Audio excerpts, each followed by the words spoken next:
आज हामी चाहिँ आशिष पाएकाहरू भन्ने शीर्षक लिएर सँगै परमेश्वरको वचन अध्ययन गर्नेछौँ। यो संसारमा जिउने क्रममा हामीहरू थुप्रै कठिनाई र कष्टको सामना गर्ने गर्छौँ। यस पृथ्वीमा हामीले यसरी कठिनाई र कष्ट भोग्नु परेको चाहिँ यो पृथ्वी कस्तो ठाउँ भएकोले हो भनेर सिकेका छौँ त? यो पृथ्वी चाहिँ शरण नगर हाम्रो आत्माको झ्याल खानु हो भनेर बाइबलमा जानकारी दिइएको छ नि, होइन र? झ्याल खान चाहिँ सबै कुरा आफूले चाहे अनुसार स्वतन्त्रपूर्वक गर्न सकिने त्यस्तो ठाउँ होइन। यहाँ हामीले विगतमा गरेका सम्पूर्ण पापहरूप्रति पश्चाताप गर्नुपर्छ। अब चाहिँ त्यस्तो पाप गर्ने छुइनँ भनेर आत्मसंयमी हुने त्यस्तो ठाउँ नै शरण नगर हो, आत्माको झ्याल खान हो भन्न सकिन्छ। यस्तो संसारमा जिरहेको हुनाले कसो गरेमा सक्दो चाँडो यस शरण नगरबाट छुटकारा पाएर गुमाएको आत्माको घर फर्कन सक्छु होला अनि अनन्त स्वर्गीय घरमा कस्तो जीवन जिउँछु होला भनेर हामीले सधैँ सोच्नुपर्छ। तर मूर्ख मानिसहरूले चाहिँ यो झ्यालखानमा कसरी रमाइलो जीवन जिउन सक्छु होला, कसरी अरूभन्दा अझ राम्रो सत्कार पाउन सक्छु होला भनेर सोच्ने गर्छन्। यस्तो सोचाइ लिएको देख्दा एकदम दुःख लाग्छ। त्यसैले आज हामीहरू किन आशिषित मानिसहरू हौँ भन्ने कुरा एकपटक अध्ययन गरिहेरौँ। यो पृथ्वीमा हामीहरू प्रत्येकलाई दिइएको अवस्था भिन्ना भिन्नै भए पनि परमेश्वरले हामी सबैको निम्ति आशिष तयार पारिसक्नु भएको छ। हाम्रो भविष्य एकदमै उज्जवल छ, एकदमै सुन्दर छ, एकदमै महान छ भन्ने यथार्थतालाई नबिर्सिकन जिउने हामीहरू हुनुपर्छ। हिजो आज एकदमै धेरै आउने समाचार नै चुनाव सम्बन्धी खबर हो नि। यहाँहरू समाचार हेर्दै हुनुहुन्छ नि। मैले पनि उम्मेद्वारहरूको जानकारी भएको पत्र पाएको थिएँ। त्यसमा मलाई छान्नुहोस् भन्ने अर्थमा ममा यतिका राम्रा पक्षहरू छन् भनेर उम्मेद्वारहरूले आफ्नो सामर्थ्य दर्शाएका थिए। यदि स्वर्ग प्रवेश गर्नको निम्ति हामीहरू मतदानद्वारा चुनिनुपर्ने हो भने स्वर्गदूतहरूबाट छानिन हामीले आफ्नो सामर्थ्य र योग्यता दर्शाउनुपर्छ। उनीहरूले हाम्रो 1 नम्बर राजकुमारको यस्तो पक्ष राम्रो छ, 2 नम्बर राजकुमारीको चाहिँ यस्तो पक्ष एकदमै राम्रो छ भन्ने छन्। त्यसो हो भने हामीले आफ्नो सबल पक्ष पर्चामा उल्लेख गर्नुपर्छ। यदि यहाँहरूले म जसरी भए पनि स्वर्ग जानुपर्छ भनी सोच्नुहुन्छ भने आफ्नो कुन पक्ष देखाएर स्वर्गदूतहरू र मतदाताहरूलाई प्रभावित तुल्याउनुहुन्छ? यहाँहरूले कहिल्यै यस विषयमा सोचिहेर्नु भएको छ? यहाँहरू आफ्नो व्यक्तिगत विवरणमा कस्ता कुराहरू लेखिएको चाहनुहुन्छ? म सजिलै परीक्षामा परेँ। म सन्तानहरूसँग बोल्दा प्राय ठुस्किने गर्थेँ। म एकदम रिसाह थिएँ। यस्ता कुराहरूलाई सबल पक्षमा राख्न सकिँदैन नि, होइन र? त्यसो भए हामीमा कस्ता गुणहरू भएमा अनन्त स्वर्ग राज्य जान सकिन्छ होला त? यहाँहरू आफैले एकपटक आफ्नो परिचय दिने पर्चा बनाइ हेर्नुहोस्। यहाँहरूले लिनुभएको सबैभन्दा सबल पक्ष के होला? प्रत्येक दिन मानिसहरूसँग गरेको झगडाको अभिलेख मात्र राख्नुहुन्छ कि? होइन भने परमेश्वरले मलाई परिश्रमका साथ प्रचार गरेर धेरै आत्माहरू बचाउन सक्ने मौका दिनुभयो अनि दियावलसले अनेकन प्रलोभनमा पार्न खोज्दै पिच्छे मैले यसरी सबै जितेँ भन्ने जस्ता विषयहरू राख्नुहुन्छ त? चुनाव नजिक आइरहेकोले मैले उम्मेद्वारहरूको बारेमा लेखिएको कुरा सर्र हेरेँ। यसो हेर्दा ती सबैमा ममा यस्तो राम्रा पक्ष भएकोले मलाई छान्नुहोस् भनिएको थियो। यदि मतदानको आधारमा स्वर्ग जाने हो भने के म छनौटमा पर्न सक्छु होला भनेर सोचिहेर्दा म आफै पनि एकदमै कमजोर भएको कुरा महसुस भयो। दाजुभाइ तथा दिदीबहिनीहरू, घर घरमा बाँडिने उम्मेद्वारहरूको पर्चा एकपटक खोलेर यी मानिसहरूले कस्तो सबल पक्ष लेखेका होलान् भनेर हेर्नुहोला। यदि यहाँहरूले आफ्नो आत्मिक विवरण लेख्नु पर्यो भने कस्ता कुराहरू लेख्नुहुन्छ? 1 नम्बर राजकुमार चाहिँ जसरी भए पनि स्वर्गमा आउनुपर्छ। 2 नम्बर राजकुमारी चाहिँ 2% कमजोर हुनुहुन्छ भन्दै यसरी स्वर्गदूतहरूले मूल्याङ्कन गर्छन् भने आफ्नो कस्ता कुराहरू लेख्नुहुन्छ? मैले यस्ता कार्यहरू राम्ररी गरेकोले मलाई स्वर्ग जान छनौट गरिदिनुहोस् भनेर केही त प्रस्तुत गर्नुपर्छ नि, होइन र? अनि प्रचारको सन्दर्भमा पनि हामीले आफैलाई जाँच्नुपर्छ। मैले परिश्रमका साथ प्रचार गरे त? के म प्रचारप्रति जोसिलो थिएँ? मैले अरूलाई पछ्याउने काम मात्र गरेँ कि अथवा मर्नु बाहेक अर्को कुनै उपाय नभएका मानव जातिलाई नरकको अनन्त पीडाबाट छुटकारा दिलाएर कसरी सबैलाई पश्चाताप गराएर स्वर्गमा डोर्याउन सकिन्छ होला भन्ने पितामाताको मनद्वारा प्रचार गरे त? अथवा मैले अझ राम्ररी गर्छु भनेर प्रशंसा पाउने मनद्वारा कार्य गरे होला? दाजुभाइ तथा दिदीबहिनीहरू, स्वर्गराज्य प्रवेश गर्ने सम्बन्धमा पनि यदि स्वर्गदूतहरूले यस पृथ्वीमा हरेक दिन हाम्रो बोली र व्यवहार, हाम्रो धार्मिक जीवन, हाम्रो दैनिक जीवन जस्ता कुराहरूलाई हेरेर छनौट गर्ने हो भने हामीहरूमध्ये कतिजना स्वर्ग प्रवेश गर्न सक्छौँ होला? उजाडी स्थानको 40 वर्षको यात्रामा 6 लाख इस्राएलीहरूमध्ये यहोशू र कालेब 2 जना मात्रै छनौटमा परेका थिए भनेर सोचिहेरौँ।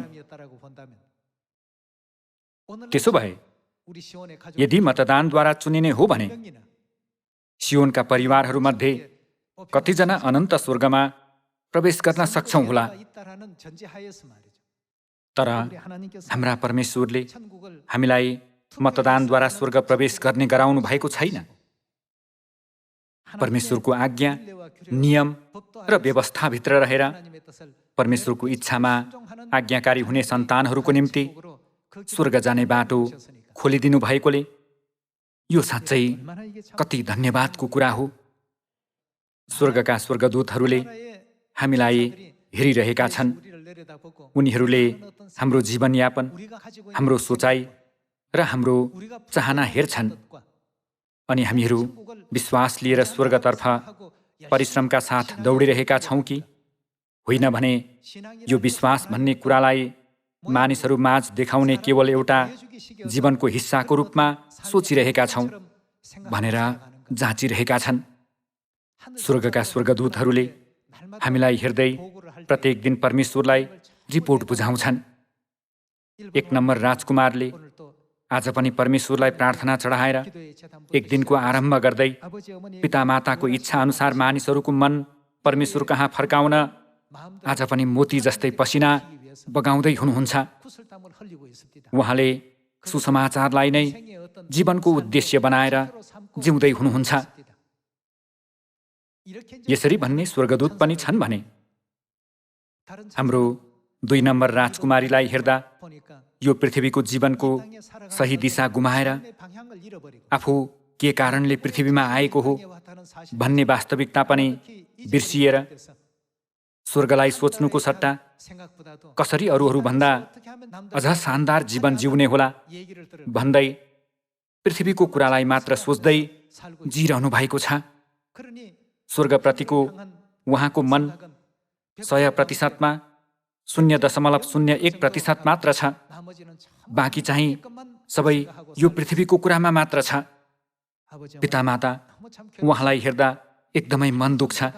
उहाँले चाँडै महसुस गरेर स्वर्गमा आउन सक्ने योग्यता हासिल गर्नु भए राम्रो हुन्थ्यो भनेर यसरी रिपोर्ट गर्ने स्वर्गदूतहरू पनि छन् होला। किनभने पिताले स्वर्गदूतको संसारबाट आएका पाहुनाहरू भन्ने पुस्तकमा स्वर्गदूतहरूले हरेक दिन परमेश्वरलाई हाम्रो वृत्तान्त सुनाउँछन् अनि हामीले चढाएको प्रार्थना धूपको धुवाँ भएर दिनहुँ परमेश्वरको सिंहासनमा पुग्छ भन्ने वचन दिनुभएको छ। हामीहरू यस पृथ्वीमा आउनुको कारण के हो त? स्वर्गमा पाप गरेकाले हामीहरू यस पृथ्वीमा धपाइएका हौँ नि, होइन र? तर हामीले आत्मिक शरण नगर आत्माको झ्याल खान भनिने यो ग्रह पृथ्वीमा मात्रै जिउने हो भन्ने जस्तो मूर्ख सोचाइ लिनु हुँदैन। यदि स्वर्गमा स्वर्गदूतहरूले मतदान गर्छन् भने के मैले स्वर्गमा प्रवेश गर्न सक्ने प्रशस्त मत प्राप्त गर्न सक्छु होला? यसपटकको चुनावले मलाई यस्ता विषयहरू सोच्ने गरायो। आज किन शीर्षक भन्दा बिल्कुलै फरक चुनावको बारेमा मात्र धेरै भन्दै हुनुहुन्छ भनेर कतिले सोच्नुहुन्छ होला। यदि स्वर्ग मतदानद्वारा मात्र जान सकिने ठाउँ भएको भए हामीहरूको निम्ति यो डरलाग्दो कुरा हुने थियो। तर हाम्रा स्वर्गीय पिता र स्वर्गीय माताले सम्पूर्ण परिश्रम, दुःख र बलिदान आफैले भोग्नु भएर आफ्ना मायालु सन्तानहरूको निम्ति समतल बाटो खोलिदिनु भएकोले यहाँहरू र मैले स्वर्गको आशा गर्न सकेका हौँ नि, होइन र? त्यसैले हामीहरू खुसी मानिसहरू हौँ, भाग्यमानी मानिसहरू हौँ। यदि परमेश्वरले त्यो बाटो नखोलिदिनु भएको भए यस पृथ्वीका मानव जातिमध्ये कसले स्वर्गलाई हेर्न सक्थ्यो? कसले स्वर्गको आशा गर्न सक्थ्यो होला र? यहाँहरूले बाइबलमा स्वर्ग राज्यको निम्ति उम्मेद्वारहरू खडा हुने दृश्य देख्नु भएको छ? बाइबलमा छ। तिनीहरूले मैले यति राम्रो गरेकोले मलाई स्वर्ग प्रवेश गर्न दिनुहोस् भन्ने छन्। यस विषयमा एकपटक हेर्दै यदि यस्तो दिन हाम्रो अघि आयो भने परमेश्वरको सामु म यस्तो भएको कारणले मलाई स्वर्ग लानुहोस् भनेर भन्न सक्ने यहाँहरू र म हुन सकौँ। मत्ती 7:21 वचन सँगै हेरौँ। मलाई प्रभु प्रभु भन्ने सबै स्वर्गको राज्यमा प्रवेश गर्ने छैनन्। स्वर्गमा हुनुहुने मेरा पिताको इच्छा पालन गर्ने मानिस मात्र परमेश्वरको राज्यमा प्रवेश गर्नेछ। त्यो दिन धेरैले मलाई भन्नेछन्, प्रभु प्रभु, के हामीले तपाईँको नाउँमा अगमबाडी बोलेनौँ, तपाईँको नाउँमा भूतहरू धपाएनौँ र तपाईँको नाउँमा अनेक शक्तिशाली काम गरेनौँ र? यसरी भनिरहेका छन्। मैले यस्तो गरेकोले मलाई चयन गर्नुहोस् भन्न खोजेको होइन र? मैले अगमबाडी बोलेको हुनाले स्वर्ग जान सक्ने गरी मलाई चयन गर्नुहोस्। प्रभुको नाउँमा भूतहरू धपाएको छु। मैले गरेको यस्ता कार्यहरूलाई हेर्नु भएर मलाई चयन गर्नुहोस्। प्रभुको नाउँमा अनेक शक्तिशाली कामहरू पनि गरेको छु। मलाई चयन गर्नुहोस्। तब येशूज्यूले के भन्नुभयो त? पद 23 अनि म तिनीहरूलाई सफासँग भन्नेछु, मैले तिमीहरूलाई कहिल्यै चिनेको छैन। ए अधर्म काम गर्नेहरू हो। अर्को संस्करणमा व्यवस्थाहीनहरू हो, मबाट दूर हो भनिएको छ। तिनीहरूले कस्तो पद र कस्तो जिम्मेवारी लिएको, कस्ता कार्यहरू गरेको अनि शक्तिशाली कामहरू गरेर धेरैलाई प्रभावित तुल्याएको कुरा बताइरहेका छन्। तर येशूज्यूले भन्नुभयो, अनि म तिनीहरूलाई सफासँग भन्नेछु, मैले तिमीहरूलाई कहिल्यै चिनेको छैन। ए अधर्म काम गर्नेहरू हो, मबाट दूर हो। यसकारण परमेश्वर स्वर्गको व्यवस्था जानकारी गराउन यो पृथ्वीसम्म आउनुभयो नि, होइन र? स्वर्ग प्रवेश गर्ने अर्को कुनै विशेष शर्त छैन। स्वर्गको व्यवस्था राम्ररी पालन गर्ने मानिसहरूलाई स्वर्ग लैजान चाहनुहुन्छ। तिनीहरूले हामीले तपाईँको नाउँमा अगमबाडी बोल्यौँ, तपाईँको नाउँमा भूतहरू धपायौँ, तपाईँको नाउँमा अनेक शक्तिशाली काम गर्यौं भनेर भने। तर परमेश्वरले त्यस्ता मानिसहरूलाई मैले तिमीहरूलाई कहिल्यै चिनेको छैन भन्नुभयो। परमेश्वरले पवित्र आत्माको जीवनको व्यवस्था पालन गर्नेहरूलाई स्वर्गमा डुर्याउनुहुन्छ। मत्ती अध्याय 7 को वचन हेर्दा हामीहरू साँच्चै खुसी मानिस हौं भन्ने निश्चित गर्न सकिन्छ। परमेश्वरले परमेश्वरबाट सिकेकाहरू मात्र परमेश्वर कहाँ आउन सक्छन् भन्नुभएको छ। मिका अध्याय 4 मा पछिल्ला दिनहरूमा परमेश्वरले हामीलाई आफ्नो मार्ग सिकाउनु हुँदा हामी उहाँले सिकाउनु भए अनुसार गर्नेछौँ भनिएको छ। त्यसो भए यहाँहरू र म अहिले परमेश्वरले दिनुभएको नयाँ करारको सत्यताको मार्गमा छौँ कि छैनौँ? यदि हामीहरू मतदानद्वारा छनौटमा परेर स्वर्ग जाने हो भने हाम्रो जीवन र भविष्य अनिश्चित हुनेछ। परमेश्वर स्वयं यो पृथ्वीसम्म आउनु भएर हामी सन्तानहरूलाई जीवनको सत्यताको व्यवस्था सबै जानकारी दिनुभयो, सिकाइदिनुभयो। अनि हाम्रो आँखाले हेर्न सक्ने, कानले सुन्न सक्ने र हृदयद्वारा बुझ्न सक्ने बाटो स्वर्गीय पितामाताले फराकिलो गरी खोलिदिनुभयो।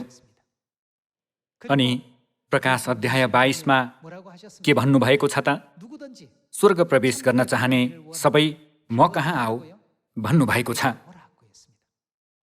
त्यसैले पितामाता कहाँ आएर पितामातालाई अन्त्यसम्म विश्वास गर्दै दिनुभएको वचन अनुसार आज्ञाकारी मात्र भयौं भने हामीहरू स्वर्ग जान सक्नेछौँ।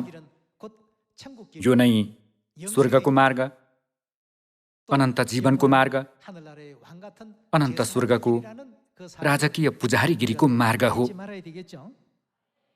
यस्तो अनुग्रह प्रदान गर्नुभएका परमेश्वरलाई धन्यवाद चढाउनुपर्छ। हामीलाई यस्तो अनुग्रह प्रदान गर्न परमेश्वर यस पृथ्वीमा महिमामा आउनु भएको होइन कि? त्यो महिमा सबै ढाक्नु भएर एकदमै सामान्य शरीर धारण गरी आउनुभयो। हामीभन्दा अझ होचिनु भएर, हामीभन्दा आफूलाई अझ नम्र तुल्याउनु हुँदै हामी माझ बास गर्नुभयो।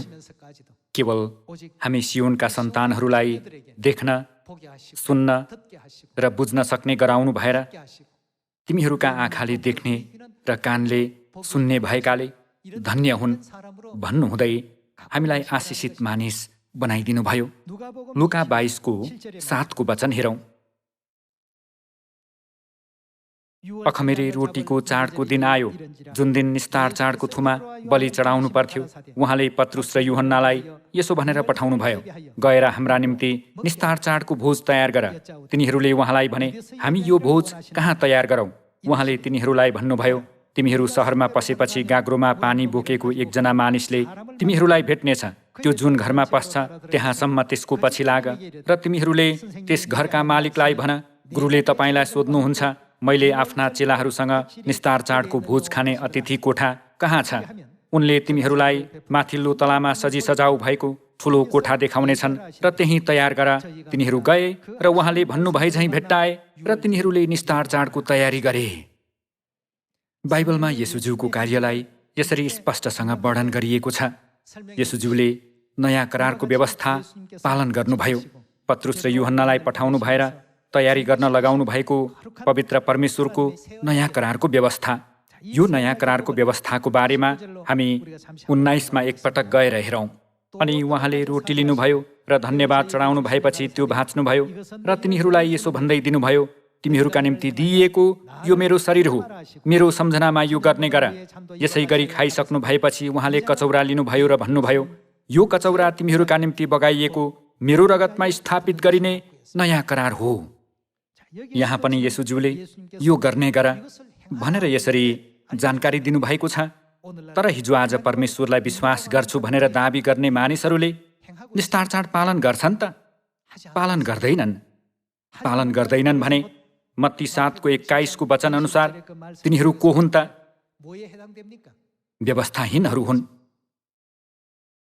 परमेश्वरले यो कचौरा तिमीहरूका निम्ति बगाइएको मेरो रगतमा स्थापित गरिने नयाँ करार हो भन्नुहुँदै जीवनको सत्यता खडा गरिदिनुभयो।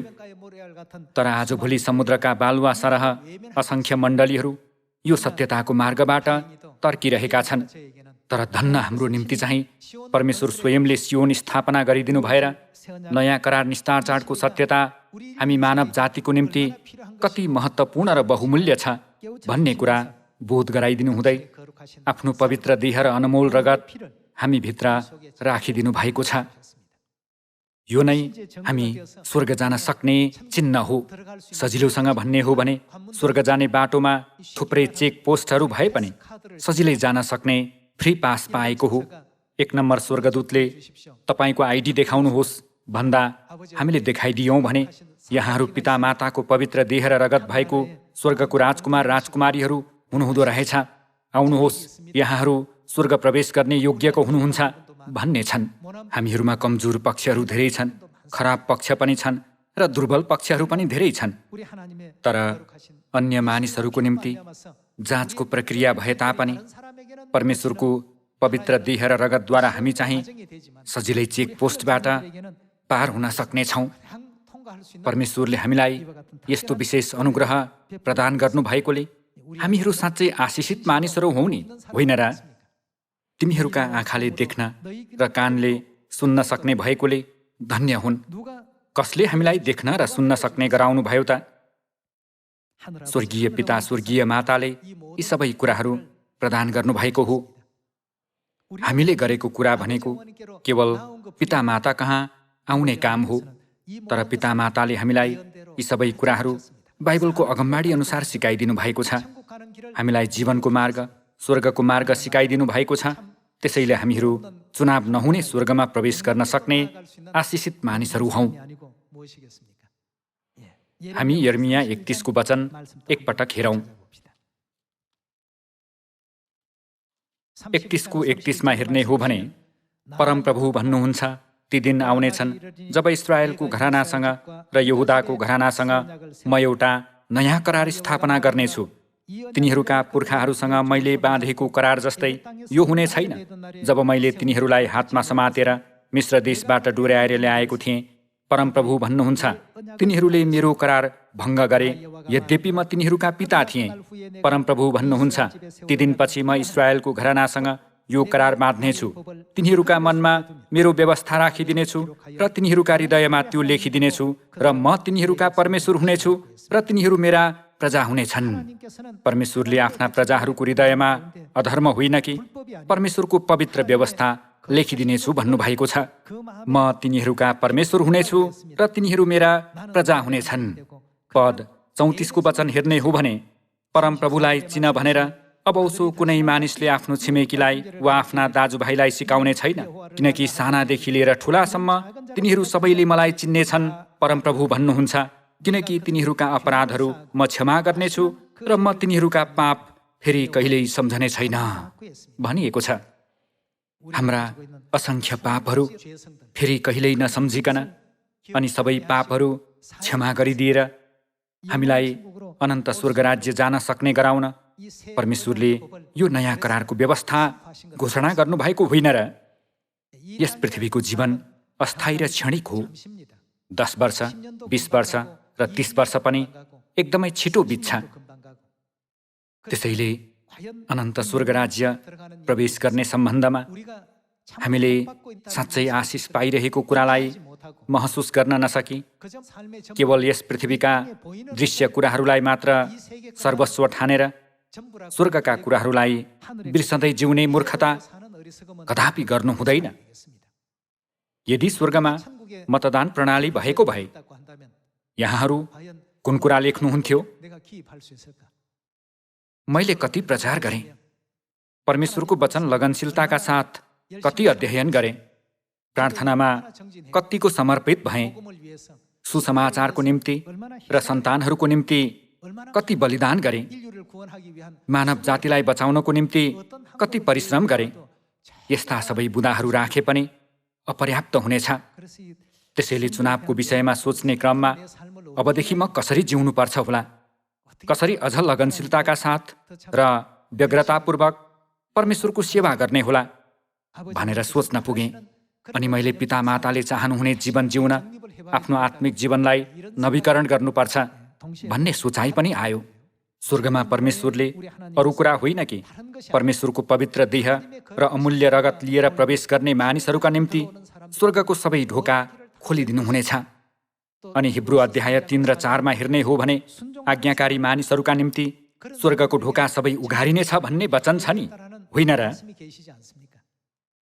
संसारका मानिसहरूलाई स्वर्गको बाटो थाहा नभएकोले त्यहाँ जाने मौका पाउन सकेका छैनन्।